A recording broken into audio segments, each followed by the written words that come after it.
to the Footy Museum and the Footy Museum podcast. We are experiencing all sorts of technical delays, but we are here to talk about football. When I say we, I mean me, Justin Whitty, co-director of the Footy Museum, and joined as always by the other co-director of the Footy Museum, Maria Van Dykenlee. Maria, how are you? There you are. And that is an amazing Peacock Leeds kit, but we will talk more. Oh, this old thing? Oh yeah, Thanks. that thing. We'll talk more about Leeds shortly. But first, we have to talk about a trophy. Oh my goodness. Gotham FC, champions of NWSL. Did you watch this game? I was unavoidably detained. Oh no! But I caught the highlights. Oh my goodness. It was wild. Oh So my this goodness. is Rapinoe and Krieger's final match, the big showdown. But within moments, Rapinoe goes down with an ankle industry non-contact. You knew it was bad. You saw her crumple on the field. So she's off. But the game kept going, and what a match. It ended up 2-1 with Gotham winning, but that doesn't tell the whole story. First of all, Gotham FC start off the scoring, followed by Roosevelt of the Rain. Quickly, wide open She's great. response. And you're that open in front of the goal, it's easy to choke. No, cold as ice. And Gotham retook the lead just before halftime with a goal from Esther. Both of Gotham's goals were assisted by Midge Purse. I don't know if it's Purse. I don't know either. I don't remember. I'm sorry. I apologize. But she did get the MVP. But at the end of this game, Gotham's goalkeeper, Mandy Hott, got a red card for handling the ball outside of the box. So the tension was crazy. Midfielder Neely Martin had to step in as the goalkeeper. And it was shades of Milan with Giroud in the goal. Just that kind of excitement. But they held on. They won. Yeah. And they are champions. That was a nervy making free kick at the end. Oh my gosh. Oh, that was if they had had to play another 30 minutes with a midfielder in goal, that would have been something. But in and of itself, there was enough tension there. But like the possibilities were crazy. Great final. Great season. A lot of parity. Gotham were in last place last year. And now they're champions. Gives hope to the Chicago Red Stars. So congratulations, Gotham FC. And congratulations to your Leeds United, because they just keep winning. Winning again this weekend. Moving up, winning. closing the gap. Now they're only, 8 points out of the They're top? within striking distance, I think. Like a few more games. And they're in an automatic promotion spot right now in third, right? Is it the top three? My understanding is that the top two are promoted, and then there's a three is the playoff. playoff That's for right. third. Unless they changed something. I don't know. Well, it's got to be exciting. It's very exciting. I'm excited for the possibilities there. Would I mind if they stayed down, just had like one more season of winning? It wouldn't be the worst thing. But also sometimes, like, it feels like some of these teams are too good for the championship and not good enough for the Premier League. And so there's like this kind of... Are you suggesting a new league, a new way to make money off of soccer? I love it. The Champamere. Yes, the Champamere. Well, maybe Purgatory. when the Super League starts, then that's that in-between league. Yeah. Speaking of Super League, Champions League was also this week. So much football this week. I could not keep up. But I did want to focus on one funny event.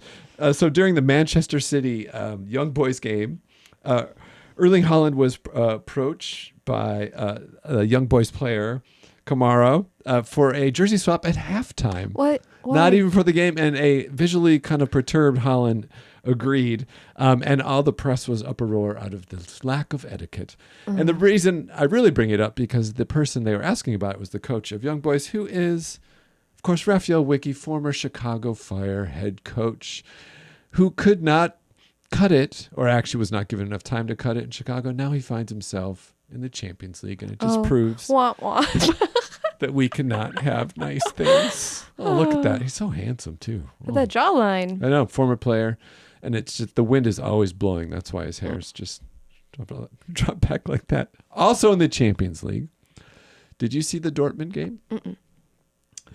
So Dortmund, Newcastle. And during the game was stopped because after the first goal by Dortmund, I believe, because fans from the Dortmund side began throwing fake bars of gold and Euros onto the field in protest of the Champions League restructuring the competition for next year. So next year they're bringing in more teams. They're having a group stage. They're drawing it out, which will be a lot of stress on teams and players, but just as a way to make more money. So shortly after that, they unfurled this banner. You don't care about the sport. All you care about is money. I thought you were talking to me. Oh, no. Stop coughing. And then a portrait with portraits of Infantino, PSG president, and also former Juventus chairman Agnelli, who are all behind these changes going on with the Champions League. But of course, we know Borussia Dortmund has always been involved in these protests throughout the field, a very active fan base. They also unfurled a banner that led to a website called Reclaim the Game, which talks about these issues. Previously, they had protested the World Cup going to Qatar. And I really kind of like these fans. You know, they seem very plugged in. German fans. They really like it staying about the sport. Evidenced by at the same game, Newcastle fans unfurled a banner thanking Dortmund for keeping prices so low. I believe it was like 19 euros a ticket. Sorry, I guess we've been down here for 6 hours. Speaking of magnificent tournaments, the Noche d'Or happened. The Noche d'Or happened. MLS's answer to the cash grab, where they built a game created specifically for Miami to win and Messi to show off his skills after receiving the Ballon d'Or and presenting it to the Inter Miami crowd.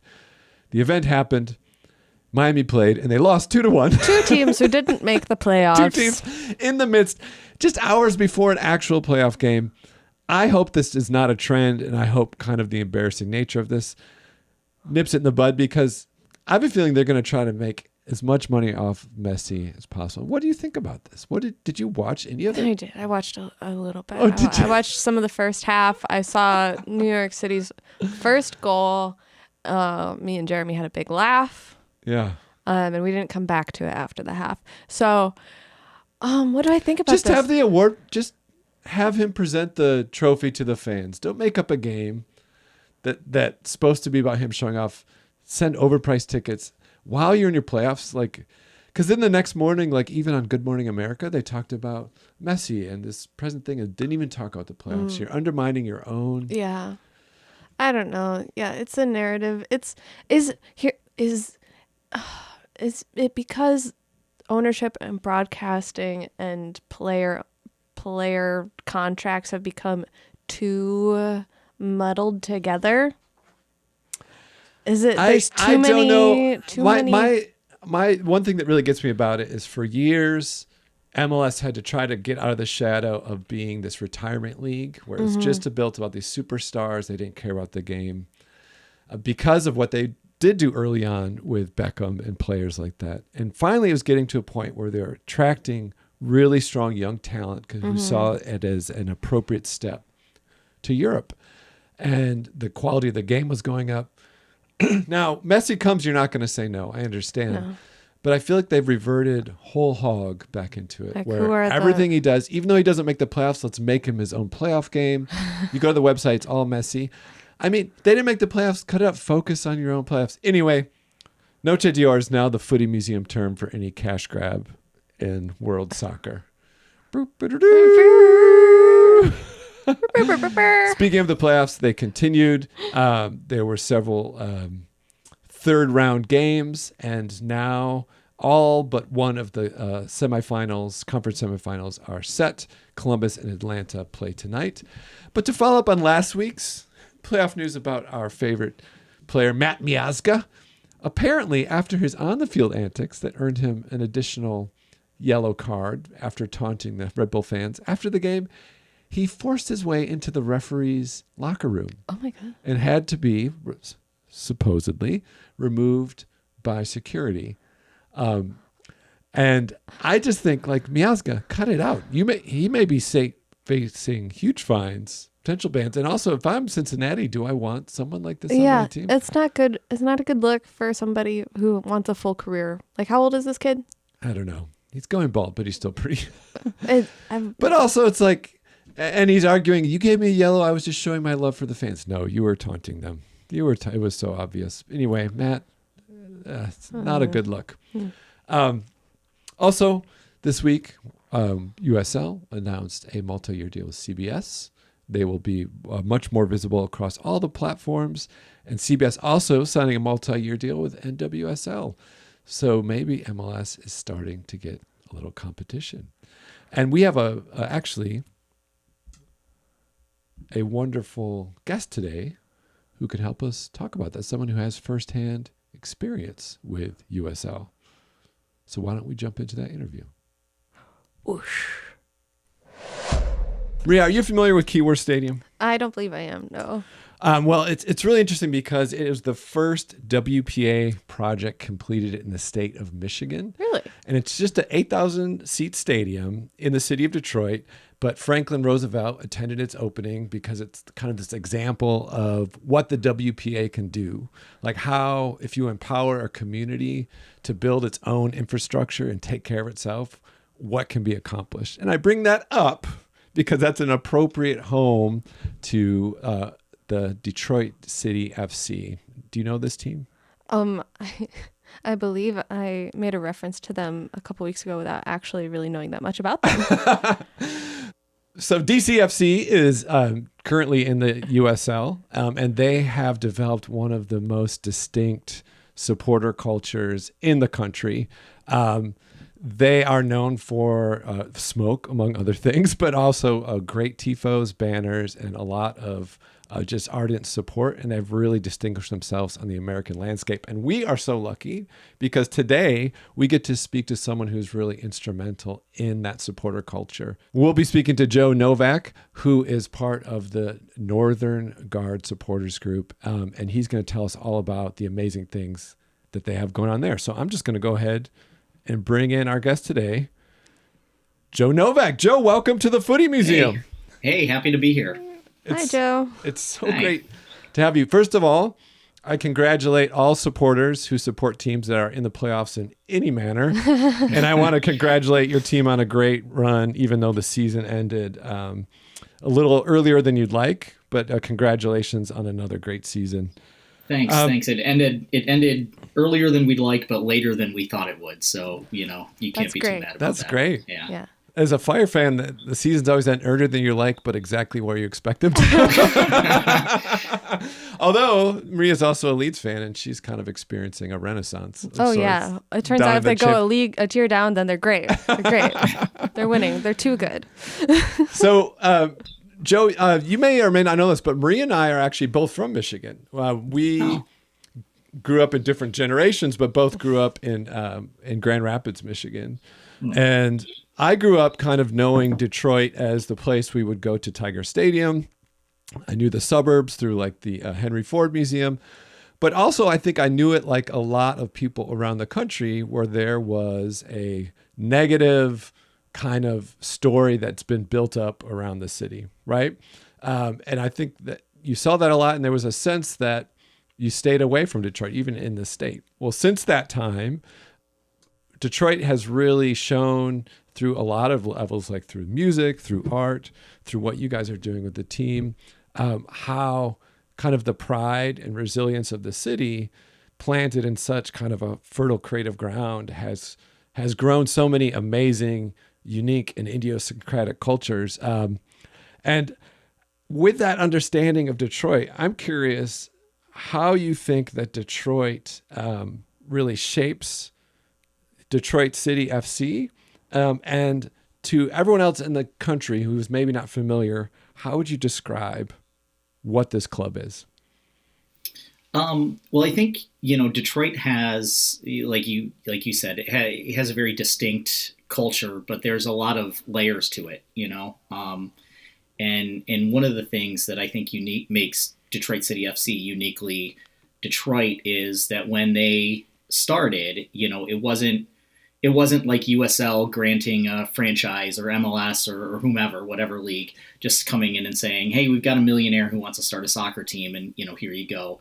And then they start the focus groups and all that stuff. This was a club that was created by 5 guys who just kind of pooled a couple $1,000 out of their savings and started an amateur side. They had run, they had met through the DCFL, which is the Detroit City Football League, which is like just a rec league, which is something a couple of the now owners had started as a community organizing thing. And that was, again, it wasn't just a, hey, sports is fun, let's do this. They kept running into each other. I mean, when it is, right? But these are guys who all lived in Detroit and were in the community and had met through, they would go around and clean up neighborhoods, and they would do all these community events, like kind of to work in the community. But then they thought, wouldn't it be fun to have something that, isn't just like work all the time, right? So they created this Detroit City Football League, which, had games and organized teams, and they were, your neighborhood had a team, but there was also a community, organizing or community involvement part to that, where your team actually got extra points in the table based on doing community activism, going out and helping in the soup kitchen, things like that, right? So from and so they had such great participation in this league that they thought, well, it'd be, there's a lot of people who want to start a soccer or who want to play soccer and who are interested in it, and we don't have a team here. What can we do as folks who are just in the community to start something? And so they joined the NPSL, which is just an amateur level kind of a tier below like USL League 2-ish or whatever. And it costs like $10,000 to start a team. And so these guys all like pulled a couple $1,000 out of their savings and they started this team. And, they were mowing the lawn at the local high school field. They were there before games, like their parents were selling tickets. Like it was a very like community involved like thing. And so that, that part of it makes it, like I said, uniquely Detroit. And so the Northern Guard supporters, and there was other supporters too, who, we all saw this and thought like, well, this is real, right? This isn't just some like astroturfed like thing that's coming in. And so it was very easy at that point to get on the bandwagon and help where we could, because it's not just for us. This is a motto that's come all the way through the last decade or more, but it's not just about the soccer, we were there in the stands to like pop our smoke bombs and cheer and wave our flags and do all that fun stuff that we're going to talk about. But we're also there to like help create this club, to help it survive and help it grow.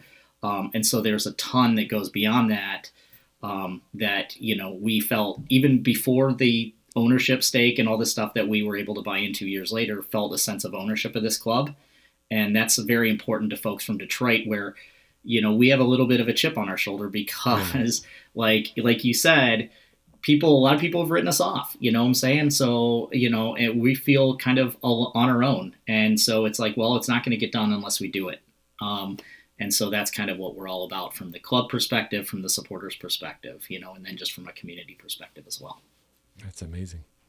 So you've been supporting the club since it started in 2012, and have played a big role in contributing to the distinctive supporter culture of the club.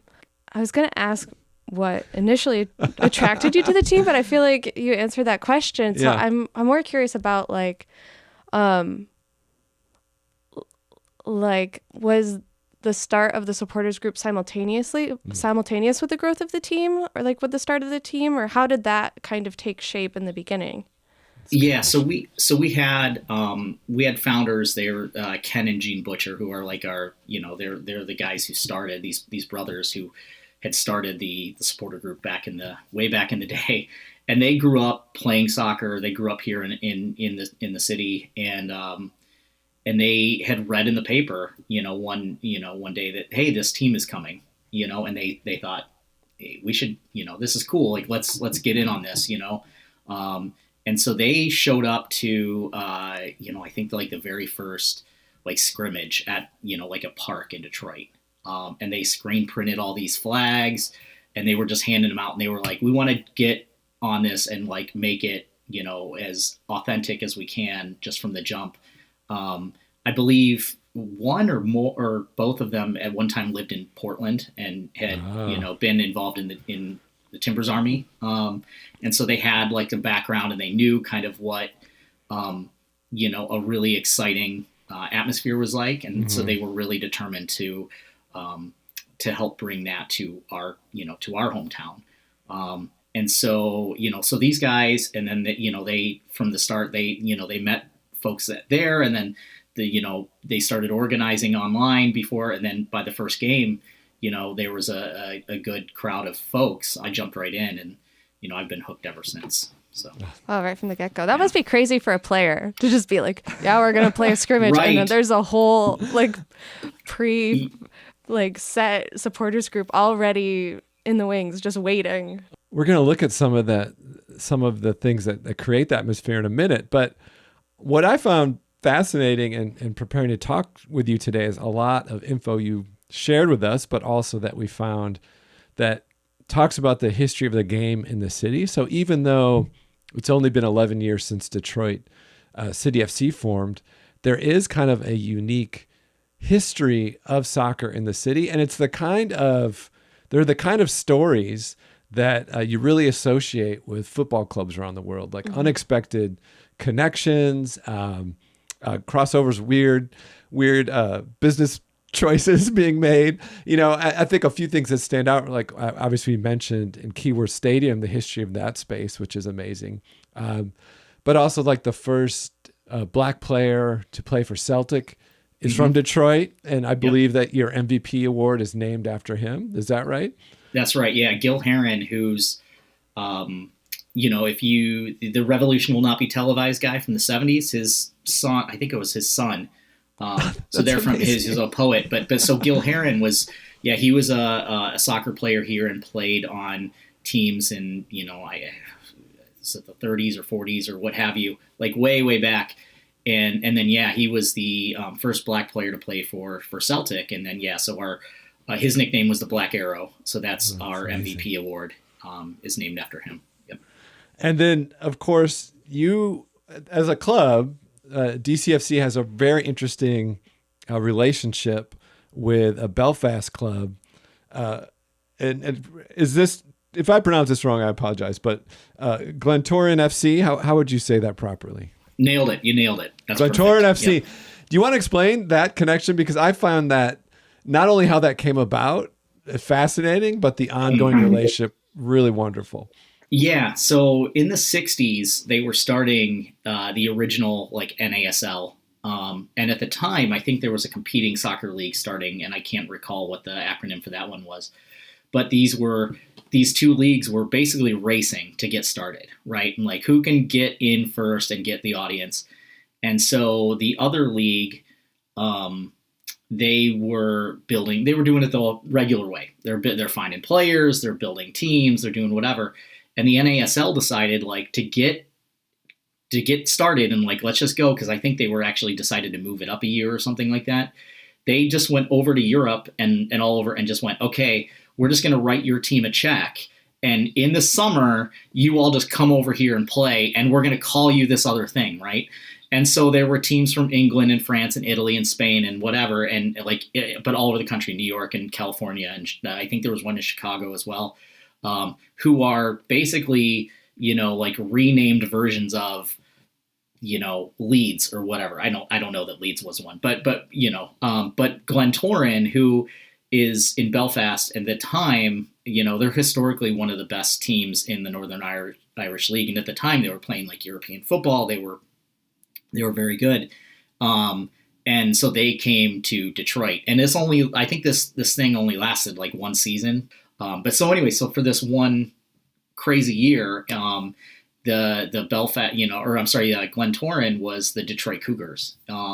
But so it was the 50-year anniversary a couple years ago of this thing happening. And Detroit, we haven't since the pandemic, but we would try at least every year to have one, if not more, international friendlies and bring over a team. And so the first year was FC United of Manchester, which is like Manchester United, disaffected Manchester United fans who started their own after the Glazers started their own. So we did that. And then, so it's like some like-minded, we brought over Glenn Torren, like I said, for this, this anniversary, and there was like celebrations all weekend, and we had the match and all kinds of other fun stuff. And we did the same for St. Pauli, and we've done Liga MX, teams and things like that too. But I just like the idea because I really love the idea of Leeds coming over to be the Chicago Fire next year. I think they do have a player named Kamara. I think that's a great. They'll still screw it up. Right. But let's talk about a lot of what you do, because you are very instrumental in the Northern Guard with TIFO coordination, with a lot of supporter activities.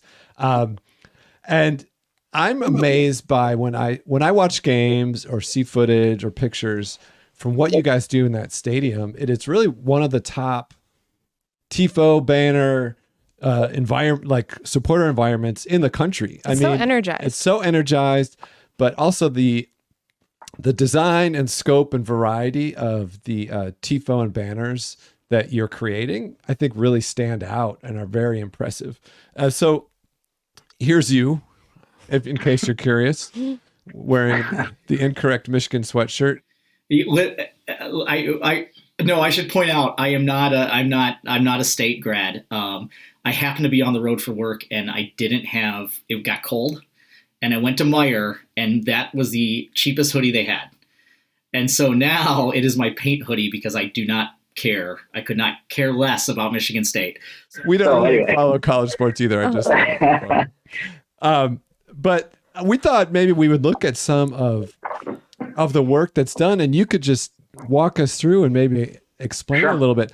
So the first thing that stood out to me before we get to some of the larger TIFO is just the variety and range of banners that you create and are visible at each game. So I'm wondering, if we're looking at this picture, if you want to kind of describe where this is on the field, and what exactly it is we're looking at in terms of how are these images created or chosen. This is a very historic wall that has the name of the stadium on it, and it's this 20-foot brick wall. And so normally we don't, that we've hung stuff here in the past, but, what this is this was during the pandemic, when we did this one. And, so I'm actually glad we started with this one, because this is, like I said, this is the perfect embodiment of what we as a supporter group and as a TIFO team and whatever, are all about, where, everybody, I help coordinate a lot of it, but this is the work of, hundreds of people every time we do something. And so during the pandemic, they had a bubble tournament at Keyworth Stadium. And so we couldn't come in and we couldn't come in and support in the way we wanted to, or the way that we normally did, obviously. But we wanted to still show our teams, the men and the women, because it was the first year of the women's team too. We wanted to show them that we support them in any way we could. So in addition to this thing, which I'll describe, is a couple of the other supporters built a robot that actually sets smoke bombs off, and they would put it in the stadium before everybody got there, and then they could remotely detonate smoke bombs from their house. And so we tried to be as creative as we could. And so in addition, we did what we called quarantifo, because we were all quarantining. And so we put the call out to supporters to say, everybody's going to create something, or have the opportunity to create something in your own home, instead of everybody getting together like we normally do. And then what we did is I drove around and gathered them all, and we sewed them together. And then we kind of set a ladder up on the other side of that wall, which is just like a public park. And we kind of dropped it over. Some of these are, these are messages. Some of them are cartoon versions of people. Like you can see kind of in the lower right corner, there's actually my parents. They I drew a cartoon version, and they painted it at their house of a picture of them from the stadium in the before times, right? That whenever my parents go, they will take a selfie, So that's then. And then there's other stuff that's just inspirational messages. There's, one that's the 2020 and it's a middle finger. It was like a mixed bag of what people wanted to do, but we wanted people to allow to express themselves in any way to support the club. But you don't stick to the small scale. You do several large scale activations and TIFO. And you sent us a number of them, but I'm interested, the takeover of the Galaxy, is that what this says, right? Yes, that's correct. Yep. What is this one about? That was our first year when we were moving out of the NPSL into what became NISA. Okay. And so we were going to become a professional league. So although we had been growing in numbers for a number of years, the club was growing and fulfilling some professional ambitions. And we have this running joke that we're the galactic champions. We're just the best team in the galaxy, and nobody can compete with us. So this kind of translated that. And then there's various trophies on each panel. Of the first panel is the imagery is the DCFL, which I talked about a little bit ago, where the park where they play and what was essential to the club's founding, and that's the DCFL trophy on that. The second panel is the Rust Belt Trophy, which was a derby trophy that we had with Cleveland and Buffalo when we were in the NPSL, and that was like a supporter-created derby. And then the third panel is when we moved to Keyworth and we won the NPSL region and made it to the NPSL. We made it to the NPSL semifinals at that point. And so that's that trophy. And then the third one is just a championship belt for being galactic champs. Yeah, and I get envious when I see MLS supporters or European supporters or whomever else in these giant stadiums with these double-decker things, and they can. I know it's not easy, but it seems so much easier to just put some rigging up and drop it from the second deck, and you're not worried as much about the elements and whatnot. We have to get really creative with how we deploy things. We only did this thing between the light towers. Those are 100 feet across. And so that we have one of the members of our group she's a structural engineer, and she's amazingly brilliant. Because we don't have that infrastructure, we have to try to figure out some creative ways to display these in a way that looks cool and that people can see them without tearing down the light towers or something because it got too windy, And then you also sent this piece, I would say TIFO, but it's a lot of individual players. And you want to explain who it is we're looking at? And so this is just another example of us trying to get creative with the space we have. Right. And so what we wanted to do, and I wish I could recall, I think this is maybe 2017 or 18, but we had wanted to honor just the folks, and this is players, this is coaches, this is front office staff, folks who were essential to the club's success at that point. Okay. And so the big ones are guys who were the Black Arrow winners up to that point, and then the other guys are like I said, coaches, front office, players, and so on and so forth. And it says the words are Rouge et Or forevermore, so Rouge and Gold forevermore. And then so what we did is we painted these. If I had to do it again, I would paint black paint on white fabric instead of the other way around because it was how many layers did you have to do? 3 coats on every single one. And we were working out of a workshop in Hamtramck that was maybe, I don't know, a couple hundred square feet. And so people were just piled onto each other, and then we would hang them up around the walls to dry, and it was a huge pain in the butt. But it was really rewarding because at the end of this, we gave every single one of these guys got their portrait, right? They were a gift from the supporters to So it's these great, like it was mentioned, white and black portraits of all the players lining the field. Gray, How did you choose the larger one? So it's kind of staggered. So on the field side, just past kind of the barrier, there's some larger ones. So I'm looking at one of Zach Myers. Yeah. So those were the guys who won Those are the Black Arrow? The Black Arrow Award winners. Yeah, those are the MVPs. Yeah. I love the layering that gives. It's really great. Yeah. It breaks it up. Yeah. And this is also just a fantastic. So right now we're looking at a picture of the cement stands in Keyworth, and I love how worn and kind of the age of that space you see in those stands. That looks like a proper football stand. But in the back is like a stained glass kind of image. It says the Faithful of Detroit City with a fleur-de-lis in the middle, stained glass, and then two skeletons, one on each side, one with, I think, drumsticks, the other with a smoke bomb. Is that correct?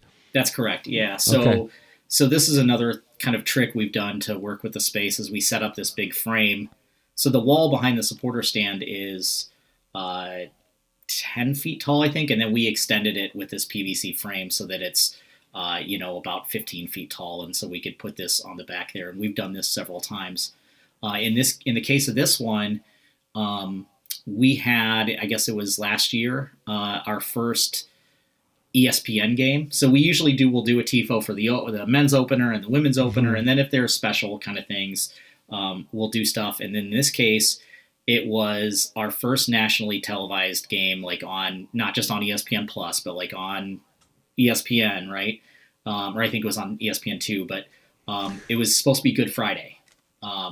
And so hence the stained glass. What ended up happening was the weather was really terrible and it was going to blow this thing down. So we ended up saving it till another ESPN game, like in like July or something like that. But that was the intention. But yeah, it was really cool. This came from one of the other supporters. She plays snare drum, and she's a teenager, and her mom had asked me to design a drum head for her as a Christmas present. And so that's why the one skeleton is like holding the drumsticks, because that's actually part of one of the like designs that I was kind of like tinkering around with for the drum head. So anyway, and so that's where it came from. So I thought the stained glass look was cool, you know. The stained glass, the cool. vivid colors too. Yeah. Look fantastic. It's really effective for a TIFO too because of the scale. Yeah. And now we're looking at one the full stand. So we have on the center is a large square piece with two figures that appear to be women of color, and they are positioned in a similar stance as the statue that's kind of in your crest, that Chicago or that Detroit statue. Excuse me, Detroit statue. So what is this? What was this piece for? So this was because you can tell the stands are empty. This was again during COVID. So we had painted this one during in our front yard, actually. And so what those women are is there are two women on the City of Detroit crest. So the statue that's on our club crest is actually the Spirit of Detroit, and there's a big statue in front of City Hall. But the old flag that predates that has these two women, not those two specific women, because the women on the flag are very they're wearing togas and whatever, like these women are. We kind of like NGS'd it a little bit, so they're wearing gas masks and they're holding flares. But we thought that was kind of a cool representation of Detroit. But the words on that were important at the time because.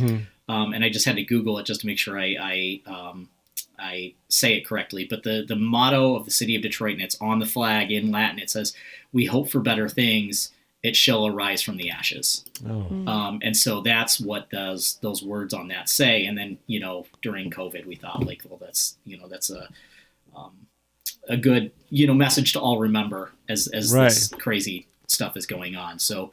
That was one of those ones. Yeah, there's that got to work now. Yeah, you see my wife and I and my daughter and my dog, and then we have a few friends who would come over and sit 6 feet apart from us, and help paint this in our front yard, And so, and if anyone's just listening, we're looking at a video of it laid out in the full yard. So anyone who lives in Detroit or Chicago or any city knows like the postage stamp side of a front yard, kind of between the two driveways and the sidewalk, and it's all this TIFO, and you see different people coming in at different times filling it in.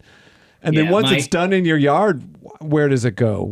How does it get to the stadium, and how does so we the club was nice enough to allow us to sneak in before anybody else got there, like on those days. And you could see in that picture that there were banners hung on the fence line, and the Smokey the robot, who, we talked about before, is actually in that picture right in front of the TIFO. You can see like a little Terminator head.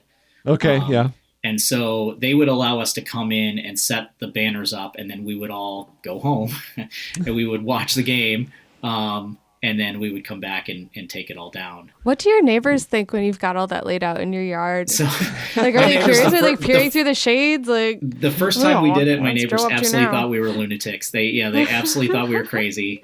But, since we've, talked it up, we've got some neighbors who now come to games and things like that. Oh, nice. So just one more question as we wrap up. USL has been making some moves lately, some changes, and talking about a possible pro rel and just signing a multi-year broadcast agreement. What do you see happening to the league, and why should people be watching? I would be shocked. I'd be shocked if they ever did pro rel, but that's I'm a cynic. I would love it. I absolutely would love that you can move up on merit and not just not just because you have some rich folks, because like I said earlier, the club was founded by normal dudes, but every time we move up, we have to take on an ownership stake from some rich person, right? Just to qualify. And I think that that's like kind of perfectly American, but also anti-American. Like, there's nobody tells a guy who it's perfectly capitalist. Yeah. Right. Anti-American. And nobody tells the guy who runs the coffee shop on the corner down here that he can't open a second location or expand his business just because he doesn't have a benefactor to do it. And so I hate that's, but I would love it. Like if USL could do some of the things that I've heard where they could at least do promotion relegation within their ecosystem, I wouldn't mind a road trip to Madison, or whatever. And I think that it would prove out that the concept could work, assuming they could make it successful. I no offense to an MLS fan, but I don't foresee, I don't see the owners of MLS franchises who've paid hundreds of millions of dollars in an expansion fee to ever jeopardize their investment, so to speak, by unless they start losing the market. Well, and that's it, right? Is like it's funny. Like I would have never thought that San Diego Albion in Nisa would outlast San Diego Loyal, but here we are. But I also don't think the new San Diego team, as amazing as that crest is going to lose market share to an underfunded, glorified top tier of a youth program, right? So if the NISA could prove it out and they could, compete somehow in those markets, then absolutely you might be able to do it. The flip side is that TV deal, though, because now with MLS only on Apple TV, you can't kind of just find the sport or easily come across it or look at it, or just you can dip in without having to invest or take that step. So I think there is room there, and I think we all hold out hope for kind of a true pyramid. Not only for the quality of play, but I think the interaction between communities that you get, because ultimately it's really so much. I think so many American people who've come to this sport love how distinct it is from American sports, and how there globally is this room for supporter-owned teams and bizarre histories that are separate from these gigantic corporations. So as EPL is becoming more Americanized, all these other Americanized, it's like, where does that kind of reality that we actually fell in love with live? And I think there's a possibility for it. And I think it's alive and well in the USL. It's just not many people know about it. So and I think that there's got to be several more years of USL success and growth before, but I would love it. I mean, my wife and I, we drove to Louisville to watch the lose in the playoffs. We went to Pittsburgh a couple times this year. We took the bus to Indy, and we were like, gosh, it would be so much fun. Maybe we were watching Welcome to Wrexham or something, but we were like, wouldn't it be great? Look at these guys get to take the train to the game. We were like, God, if there was a team in Chicago that we could take the train to, we missed out on the 1 year of the house. Yeah. And not that you could take a train to Bridgeview anyway, but You can take a train and then you can take a bus. And then you have to crawl through a tunnel and then But if come out of a manhole. if there was the if there was the ability for teams to move and for this to be like a united ecosystem rather than us just hoping that some insane rich person decides to compete with the Chicago Fire, and so that we can take a train to Chicago, it'd be great. Like if we could. Maybe it's also also an argument for more investment in the Open Cup, because it would be great to see you guys come and embarrass us at Soldier Field. Yeah. What? Oh man. Yeah. Well, maybe this year. You in Omaha, right? Yeah. Oh man. Well, maybe that's I hadn't thought of that, but that'd be great. That'd be amazing. Or you guys could have an excuse to come to Keyworth. Absolutely. Yeah. I think I'm going to come anyway. Well, Joe, this has been fantastic. We're so impressed by what you do, and we are generally excited to come visit Keyworth and experience it firsthand. And thank you for putting up with our little technical glitches. But you know what? We're also a supporter-run operation. I get it. Believe me, I get it. So we look forward to talking to you soon. And again, thanks so much for coming on the Footy Museum.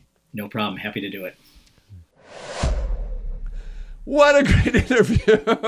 Oh my, Maria, our tech, our recording equipment, our lighting, this is all bad. But it was still great to talk to Joe. Detroit City, what a great club. I love the history of it, the stadium. It has a real authentic feel to it. Like it's not manufactured out of nothing. Yeah. The stadium has history. The club has a foot in history in the community, even through different iterations. Absolutely. Yeah. So it has like that kind of old world feel to it, even though it's an American team. I think we should look into that year that a bunch of European teams took over City. See what kind of places they went to. But also it's also interesting because that's probably maybe the only time some of those teams ever played each other, because you had teams from all over the world all of a sudden being American teams. I would love it. That'd be a great summer gig. Like, hey, you want to go do your job, but like at a chill. Yeah. Like you want to be a Detroit Cougar? Someday.